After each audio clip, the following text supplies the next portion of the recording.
Eu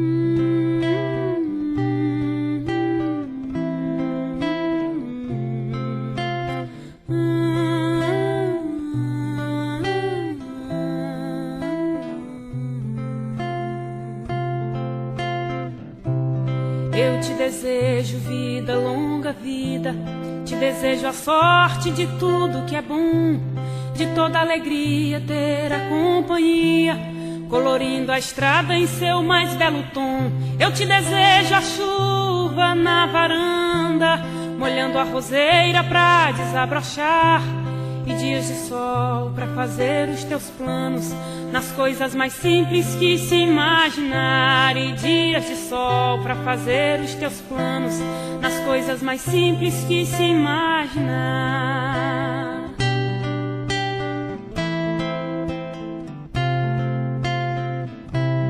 Eu te desejo a paz de uma andorinha, no voo perfeito contemplando o mar, e que a fé movedora de qualquer montanha te renove sempre, te faça sonhar. Mas se vier as horas de melancolia, que a lua tão meiga venha te afagar, e a mais doce estrela seja a tua guia, como mãe singela a te orientar. Eu te desejo mais que 1000 amigos, a poesia que todo poeta esperou, coração de menino cheio de esperança, voz de pai amigo e olhar de avô. Coração de menino cheio de esperança, voz de pai amigo e olhar de avô.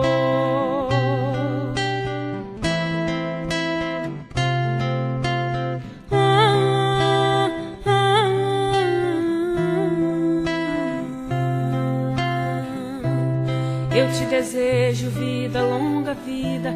Te desejo a sorte de tudo que é bom, de toda alegria ter a companhia, colorindo a estrada em seu mais belo tom. Eu te desejo a chuva na varanda, molhando a roseira pra desabrochar, e dias de sol pra fazer os teus planos nas coisas mais simples que se imaginar. Eu te desejo a paz de uma andorinha, no voo perfeito contemplando o mar, e que a fé movedora de qualquer montanha te renove sempre, te faça sonhar.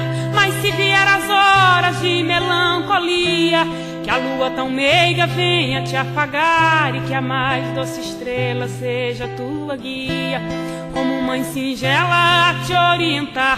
Eu te desejo muito mais que 1000 amigos, a poesia que todo poeta esperou, coração de menino cheio de esperança, voz de pai amigo e olhar de avô. Eu te desejo a chuva na varanda, molhando a roseira pra desabrochar, e dias de sol pra fazer os teus planos nas coisas mais simples que se imaginar. E dias de sol pra fazer os teus planos nas coisas mais simples que se imaginar. E dias de sol pra fazer os teus planos nas coisas mais simples que se imaginar.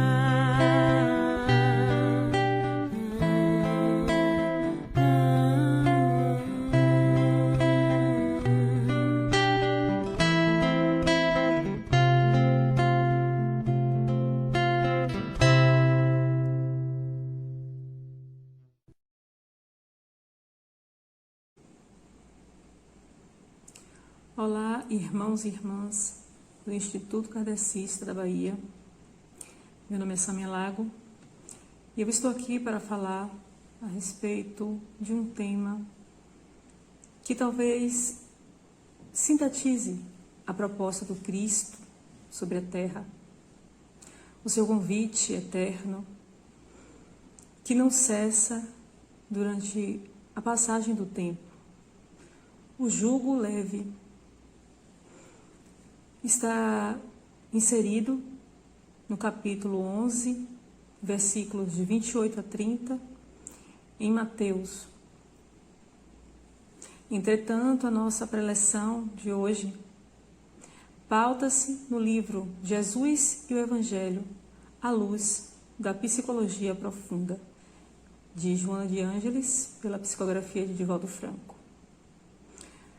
pautado mais especificamente no capítulo 7, o jugo leve, que dá tema à nossa preleção.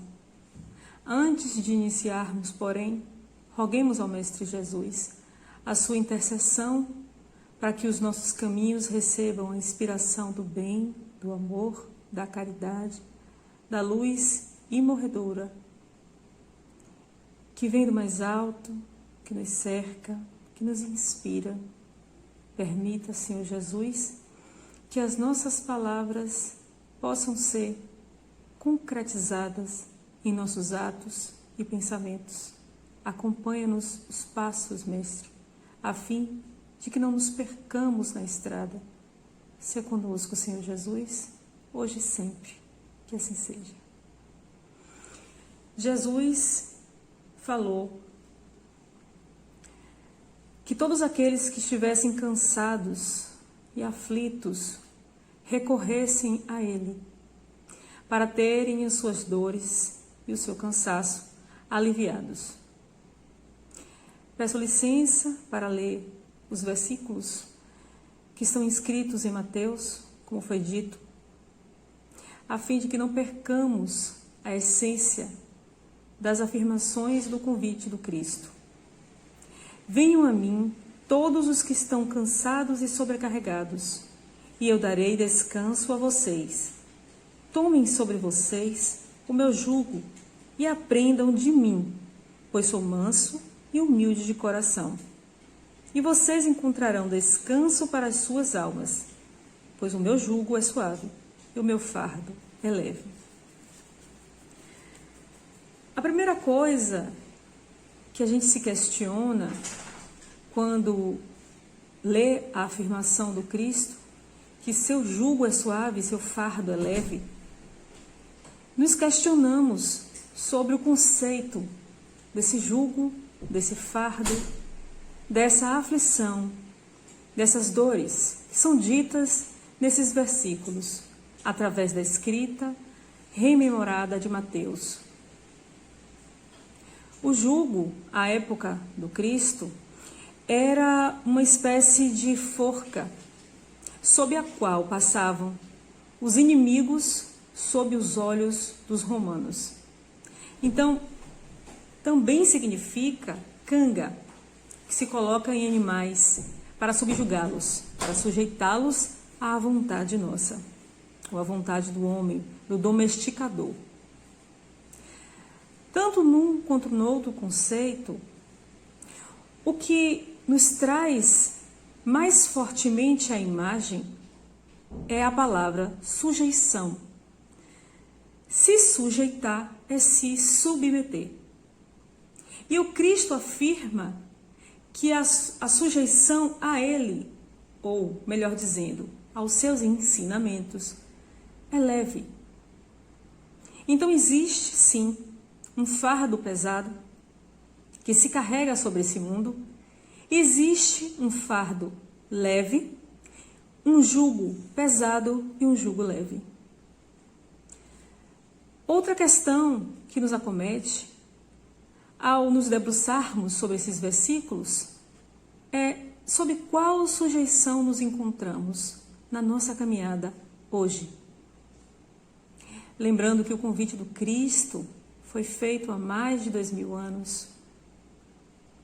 Vinde a mim, todos vós que estáis cansados. Então, se submeter ao jugo do Cristo nada mais é do que lhe seguir os passos. E a questão ainda persiste. Aceitamos esse convite? O que é estar submetido ao jugo do Mestre Jesus? Nos questionando neste momento, reafirmo aquilo que falei inicialmente.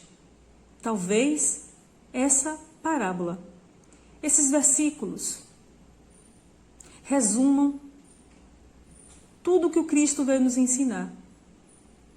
Porque estar sujeito ao jugo do Mestre Jesus é completamente diferente de estar sujeito ao jugo do mundo. É diferente carregar o fardo com Cristo e é diferente carregarmos o fardo sozinhos ou acompanhados dos valores do mundo. A proposta do Cristo é uma proposta de reparação e libertação. E uma vez experimentando esse encontro, não é possível voltar atrás. Quando aceitamos de verdade esse convite do Cristo, não nos resta nenhuma outra opção a não ser continuar caminhando em sua direção. Porque o Cristo sempre foi muito claro ao nos afirmar que fosse o nosso falar sim, sim, não, não. Nos convidou também a não servirmos dois deuses, porque era impossível servir a Deus e a Mamon, o representante de toda a materialidade. O Cristo sempre fez um convite, jamais uma imposição. E quando ele diz: vinde a mim todos vós que estáis cansados, e eu vos aliviarei. E diz mais: darei descanso para as suas almas. Significa dizer que o Cristo não dirigia este convite ao corpo alquebrado. Não dirigia esse convite para aqueles que se encontravam enfermos do corpo e que desejavam, então, tornar-se sadios.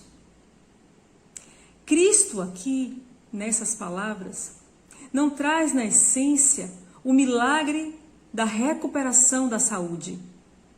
O toque que tantas vezes ele fez com que muitos do Evangelho experimentassem, a fim de que impressionasse os olhos, os sentidos daqueles que presenciavam os seus milagres. Podemos contar diversos milagres do Cristo em que a matéria foi utilizada para atingir o espírito. Quantas curas tem no Evangelho?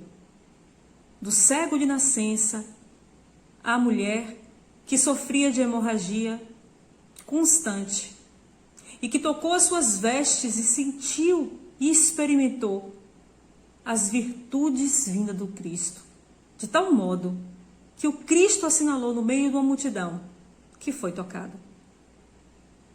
Tudo isso trazido nas palavras do Evangelho nos mostram, nos atestam o poder que o Cristo tinha e tem sobre a matéria.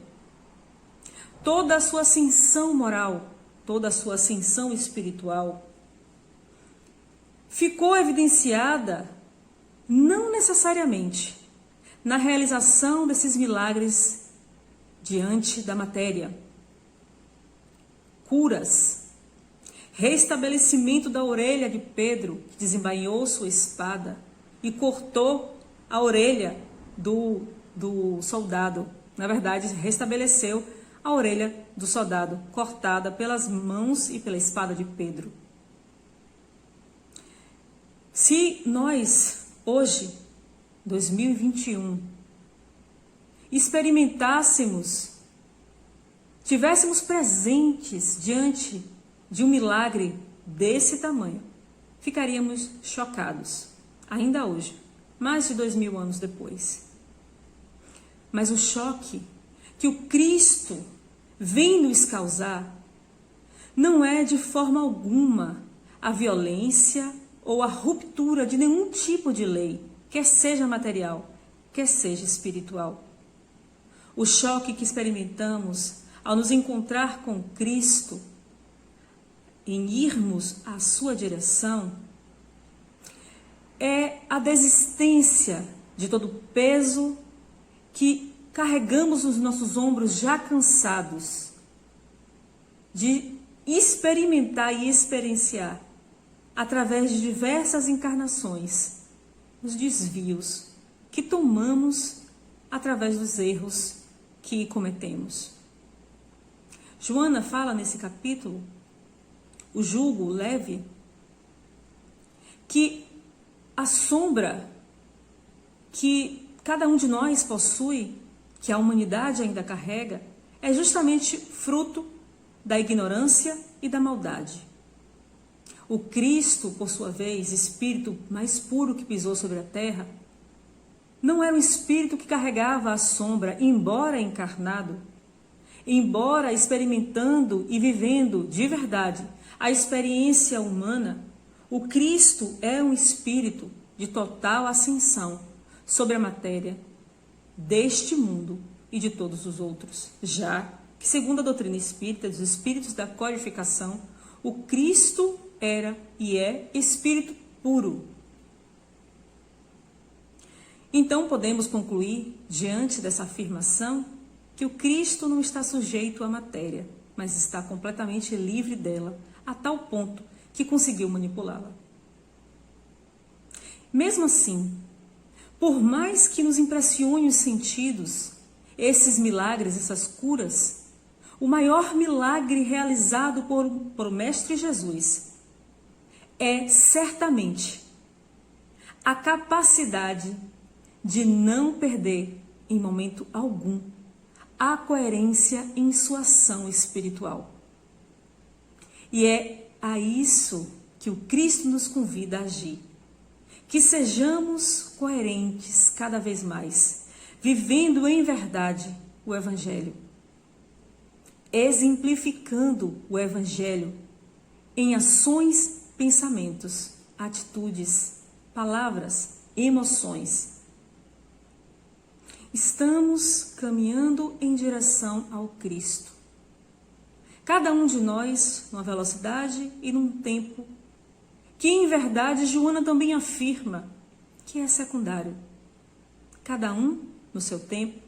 Não é isso que o Cristo observa. Aquele que chegará primeiro, aquele que chegará depois, aquele que já está ao seu lado. O que é observado diante das leis de Deus, de leis imperecíveis, imutáveis, imateriais, é a nossa intenção e toda a nossa construção espiritual ao longo da nossa caminhada. Não quanto tempo a gente leva para chegar até Ele. Por isso que o Cristo nos convida amorosamente. Não desejou Jesus Cristo que nós aceitássemos os convites por imposições. Emmanuel trata, numa de seus escritos, sobre o cristão sem o Cristo. Aquele que reconhece a beleza das palavras de Jesus, que se diz cristão porque conheceu, soube da existência desses ensinamentos, mas que no momento de executá-los não exemplifica o Cristo. Esses são os cristãos sem o Cristo, que conhecem, mas não exemplificam. E juntando essa afirmação de Emmanuel com a afirmação de Joana no capítulo O Jugo Leve, ela diz sobre aqueles que, infelizmente, conhecem a palavra de Jesus, conhecem a sua proposta de aprofundamento ético, de modificação e educação do espírito, mas adiam indefinidamente a aceitação desse convite. É diferente daquele que, experimentando, conhecendo, aceita o convite e decide por transformar-se no momento em que tem o contato com Jesus. Não sabemos quando tivemos esse contato com Ele, mas todo aquele que carrega dentro de si o desejo verdadeiro de se transformar através da vivência dos ensinamentos do Mestre Jesus, certamente está caminhando em direção ao Mestre. Jesus, de modo algum, condenou a tristeza, nos disse que venham a mim, vocês que estão aflitos, vocês que estão cansados. Ele não condenou a aflição, nem a tristeza, nem o cansaço. Afinal de contas, sabendo o Mestre Jesus que cada um de nós se encontra encarnado num mundo de provas e expiações e que a natureza desse mundo é expiar e ser provado. Ele sabia que aqui todos aqueles que se encontram encarnados e reencarnados iriam sofrer, vão experimentar a tristeza, a dor, de alguma sorte, o sofrimento, mediante as provas e expiações. Portanto, Cristo jamais, de forma alguma, condenaria o instrumento através do qual nós burilaríamos o nosso espírito. Porém, a tristeza, ou a lágrima, ou a dor, filhas da revolta, não encontram o alívio no Cristo. Porque aquele que se revolta, que se entristece sem esperança, que chora sem enxergar o caminho, ainda está perdido, encontrando justificativas nos valores terrenos, procurando alívio, na verdade, no desaparecimento da dor, coisa que neste mundo ainda é impossível, enquanto ele se encontrar no patamar de prova e expiação. O Cristo não fez esse convite a cada um dos corações que o ouve e que o já ouviu, para que ele mesmo retirasse com as suas mãos a dor do nosso caminho. Que mérito teríamos, cada um de nós, se o Cristo não só fizesse o convite, como também nos carregasse no colo. Apesar de muito bela a história dos passos na areia, em que o Cristo carrega no colo aquele que sofre, registrando na areia somente os seus passos, em verdade, essa ação não existe, porque o Cristo não nos impede de nos responsabilizarmos pela colheita do nosso plantio. Quando Cristo faz o convite e nos oferta o alívio, esse alívio, conforme o que nós acreditamos e o que é afirmado na doutrina espírita, não vem através de uma suspensão das nossas provas, e sim de uma nova compreensão das nossas dores. O Cristo jamais nos veio como um mestre irresponsável, leviano, um mestre super protetor, que se confunde muitas vezes com os pais e mães terrestres, que querem evitar que seus filhos sofram e por isso lhes impede que experimentem sozinhos, claro, que sob sua supervisão, ações e atos que pode lhe trazer ensinamento. A superproteção divina não existe, porque o mérito rege os nossos passos e rege também o nosso merecimento, mediante tudo o que vivenciamos sobre a terra. Devemos lembrar também que a finalidade de estarmos encarnados, uma das finalidades, é o aprendizado. Por isso, seria irresponsável Cristo retirar com suas próprias mãos as nossas dores, nos dotando de um ócio espiritual, nos retirando o mais importante da encarnação, que é a experiência do aprendizado, da modificação profunda. O Cristo também não consola e não alivia todos os que sofrem. Quando ele diz, todos vós que sofrem, que se encontram fadigados, ele se dirigiu àqueles que já se encontram cansados de repetirem os erros. E não simplesmente cansados de sofrer. Porque todos nós nos encontramos nesse cansaço, neste momento que estamos experimentando, um momento de pandemia, um momento de dor em todo ao nosso redor. Estamos cansados, estamos sofrendo. Quer porque já experimentamos a perda de alguém muito próximo através dessa doença do corpo físico, quer porque estamos vendo diversas pessoas no mundo inteiro perdendo entes queridos. Esse cenário que nos cerca neste momento é um cenário que fervilha dor, fervilha o sofrimento. Desejamos nesse instante que tudo se acabe o mais rápido possível. Toda dor seja extinta o mais rápido possível. Mas o cenário que nos envolve é um cenário de aprendizado, é um cenário de luta, é um cenário de conquista sobre nós mesmos. Aqueles que se encontram na solidão, no espaço-tempo, sozinhos dentro de uma casa, sem conversar com ninguém, sem sequer ouvir a própria voz. Porque não tem com quem estabelecer um diálogo neste momento, tem a oportunidade de ouvir os próprios pensamentos, que em outro momento, talvez fosse abafado essa própria voz pelo burburinho do dia a dia, do trabalho incessante, da convivência com os outros na rua. Toda oportunidade de modificar o cenário exterior só se justifica pelo convite de modificarmos o cenário interior.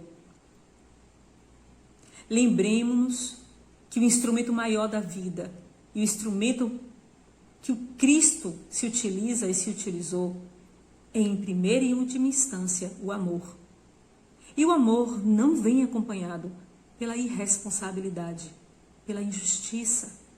Ele sempre cobre a multidão de pecados, mas através da reflexão verdadeira. Portanto, o convite do Cristo não é aquele que sofre e se revolta, porque esse ainda não quer, ainda não está pronto para o jugo suave. O convite do Cristo não é endereçado ao coração que se recusa a aceitar a justiça divina como sendo perfeita, que ainda procura as brechas na lei para se safar daquilo que vivenciou ou que fez o outro vivenciar e que não foi positivo. O Cristo, ele se dirige às almas que querem verdadeiramente esse alívio. Porque o alívio que o Cristo nos oferta é um compromisso com a consciência que já elegeu novos patamares éticos. Esse jugo só é suave não porque foi retirado dos nossos ombros a responsabilidade de refazermos os nossos passos, mas porque foi-nos explicado que é possível, vivenciando a lição sem revolta, que nós conseguimos de fato aprender e não repetir mais. É muito mais bonito imaginarmos, ao invés de passos solitários na areia, o passo em conjunto do Cristo ao nosso lado, a companhia amorosa, que não julga, que nos espera. E é muito mais bonito pensarmos que quanto mais caminhamos em direção ao Cristo, mais leve fica o nosso fardo. Mais suave se torna esse jugo. E por que que esse jugo se torna mais suave? Já que o seu conceito, o seu significado é de subjugação, é de sujeição. Por que que ele se torna mais suave? Porque nós entendemos para que ele serve. Porque quando nos submetemos à lei maior, que é a lei de amor, nós fluímos junto com o fluxo da vida, que é um fluxo de solidariedade, é um fluxo não egóico, porque não se volta para dentro de nós, no sentido de sermos completamente servidos, salvos por outras mãos, tomadas as nossas responsabilidades por outros ombros. Ainda vibramos nesse desejo, mas o jugo suave do Cristo nos diz que quanto mais aceitamos a justiça tal qual ela se apresenta, menos nos revoltamos, menos sofremos e menos sentimos o peso dessa canga que trazemos sobre os nossos ombros e que não foi colocada nem por Jesus, nem por Deus, nem pelo nosso próximo. Essa canga é a conquista dos nossos erros, dos nossos fracassos morais, de falsas promessas, de falsas verdades. Por isso que o Cristo diz, o jugo é leve, porque nesse jugo existe a responsabilidade. O Cristo também não nos faz o convite para fazer por nós a lição que veio nos ensinar. Percebamos que toda a passagem de Jesus sobre a terra é de exemplo de si mesmo. Nunca, em momento nenhum, o Cristo forçou esse ou aquele a aceitar a verdade espiritual que veio nos apresentar. Porque o Cristo jamais desejou que nós o seguíssemos sem acreditar nele. Se nos tornarmos, se insistirmos em ser cristãos sem o Cristo, o jugo e o fardo continuarão pesados e muito difíceis de serem carregados. Lembremos que a encarnação tem um propósito. Se esse propósito não se cumpre, nós teremos que repeti-lo. Quantas vezes precisamos voltar aqui na Terra para vivenciarmos lições que deixamos incompletas em outras existências? Por isso que a vida ainda se aparenta como algo muito pesado para se viver. A partir do momento em que nos cansamos, que desistimos de insistir nos mesmos padrões morais e que, olhando à nossa volta, não encontramos solução para os nossos problemas, nem justificativa para as nossas dores, recorremos a essa nova ética do amor. E digo nova porque todos os dias estamos aprendendo a amar. Todos os dias estamos nos dirigindo para o Cristo. Todos os dias também se configuram como nova oportunidade de retirarmos um pouco mais o peso dos nossos erros sobre os nossos ombros, transmutando cada um deles em lição inesquecível. Por isso que o convite do Cristo é sempre muito suave e muito leve, porque o coração que compreende não se revolta.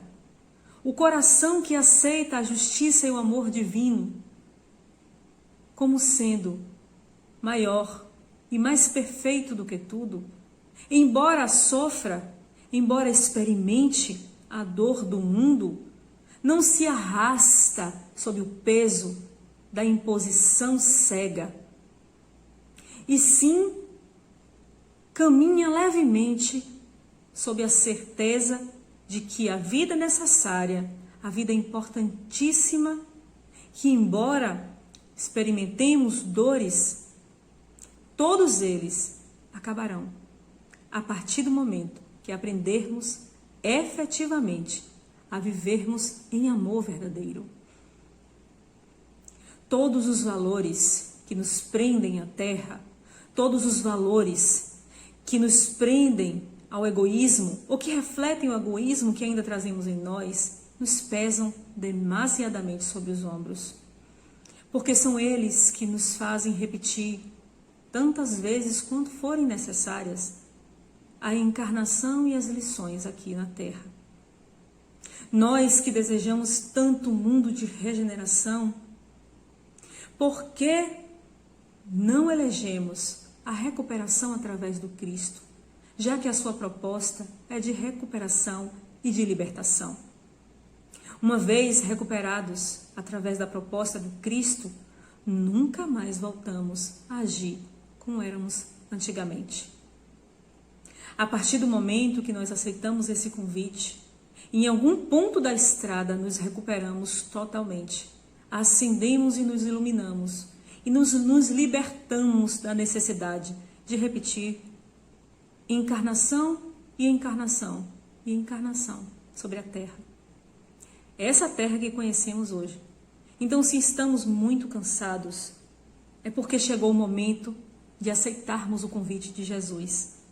Aceitarmos esse alívio de amor, esse alívio de servir ao outro, de não aceitar ser servido sem mérito algum, mas de buscar na vida toda a oportunidade de empreender esforços para melhorar o nosso derredor. De não nos contentarmos com a felicidade transitória da Terra e imaginarmos que somente nós mesmos somos merecedores dela. A partir do momento que nós aceitarmos esse jugo suave, estamos prontos também para amar em solidariedade. Só aceitarmos ser felizes quando o nosso próximo também o for. É difícil, mas é a real, verdadeira felicidade. Só assim nos encontraremos livres dos pesos da matéria. Só quando nos decidirmos amarmos conforme o Cristo nos amou, servindo, amparando, ensinando e aprendendo, é que nós certamente estaremos nos desfazendo dos pesos do mundo para carregar o leve jugo de Jesus sobre os nossos passos e os nossos ombros. O Cristo ainda nos convida e é sempre tempo de aceitarmos ser guiados por esse Mestre cheio de amor e cheio de misericórdia. Não adiemos uma vez mais. É possível começarmos agora. E para todos aqueles que resolverem seguir o Cristo, haverá sempre a consolação do recomeço e do amor profundo que passamos a sentir e experimentar quando elegemos a ética cristã, a ética do Mestre Jesus, a ética da lei maior, que é a lei do amor. Que Jesus Cristo nos ilumine, nos proteja, que nós consigamos aurir forças para continuar caminhando nesse instante que é passageiro e que deixará para cada um de nós lições individuais, que saibamos aproveitá-las com o Mestre Jesus. Que Ele esteja com cada um de vocês, que Ele esteja com todos nós, hoje e sempre. Que assim seja.